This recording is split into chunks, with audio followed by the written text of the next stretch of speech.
শুক্রবার smart city ড্রেনের কাজগুলি পরিদর্শন করলেন মেয়র দীপক মজুমদার। পরিদর্শন শেষে মেয়র দীপক মজুমদার বলেন, বটতলা থেকে দশমী ঘাট পর্যন্ত দুই দিকে ড্রেনের কাজ শুরু হয়, কিন্তু এ কাজকে কেন্দ্র করে এলাকাবাসীদের তরফ থেকে অভিযোগ উঠে আসে তা সঠিকভাবে করা হচ্ছে না।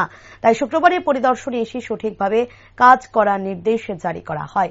সার্বিকভাবে কাজ ভালোভাবে হবে বলে আশাবাদী এবং তাতে এলাকাবাসীর সহযোগিতাও কাম্য করেন তিনি।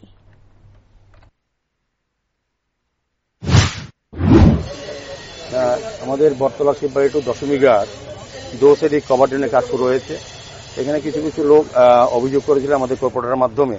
এখানে আমাদের এমএসি মেম্বার তুষারকান্তি ভট্টাচার্য আছেন, আমাদের এই এলাকার যিনি কর্পোরেটর জাহ্নবী দাস চৌধুরী সহ উত্তর বিভাগের এক্সিকিউটিভ ইঞ্জিনিয়ার, আমাদের দপ্তরের সুপার ইঞ্জিনিয়ার সহ সমস্ত টেকনিক্যাল পার্সনকে আমরা নিয়ে এসেছি। কিছু লোকের অভিযোগ ছিল যে কাজটা করা হচ্ছে সেটা সঠিকভাবে স্পেসিফিকেশন হচ্ছে না। সেই কারণে আমাদের এক্সিকিউটিভ ইঞ্জিনিয়ার বা অন্যান্য অফিসারদের নিয়ে এসে এটা সত্যতা যাচাই করার জন্য এটা ভিজিট করেছি। আমরাও নির্দেশ দিয়েছি যেখানে যেখানে কিছু কিছু জায়গায় নিয়ম মতো হয়নি সেগুলো যাতে পুনরায় সুন্দর মতো কাজ করে সেভাবে নির্দেশ দেওয়া হয়েছে।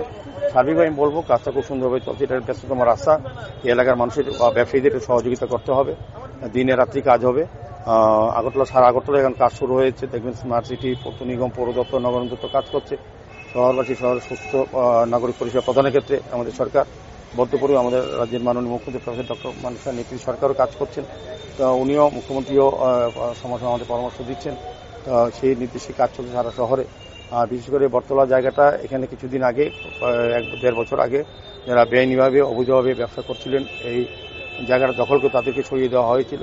তো তাদেরকে আমরা বলেছিলাম যে আমাদের সরকার মানবিক দৃষ্টিভঙ্গিতে আমাদের সরকার চালানো হয়, সেক্ষেত্রে আমরা পরবর্তী সময় তাদের পুনর্বাসনের ব্যবস্থা করার সিদ্ধান্ত নিচ্ছি। সে মোতাবেক আমরা এখানে কাজ শুরু করবো। 18 জন যারা ব্যবসায়ীকে তৎসময়ে প্রয়োজনের জন্য বা তারা বেআইনিভাবে দখলদার ছিলেন, যানজট হচ্ছিল, মানুষের স্বাভাবিক জীবন চলাচল বন্ধ ছিল, তাদেরকে সরিয়ে দেওয়া হয়েছিল। এখন বিকল্প ব্যবস্থায় তাদেরকে একটা মাপে তাদেরকে বসানো জায়গা করে তারা যাতে জীবন জীবিকা নির্বাহ করতে পারে ব্যবসার মাধ্যমে, সেদিকে রেখে আমাদের মানবিক দৃষ্টিভঙ্গি থেকে আমাদের সরকার এবং কোনো নিগমের কাজগুলি করছে। আজকে এটা ভিজিট করেছি, এটা নির্দিষ্ট হয়েছে, এর মধ্যে কাজ অলরেডি শুরু হয়ে গেছে।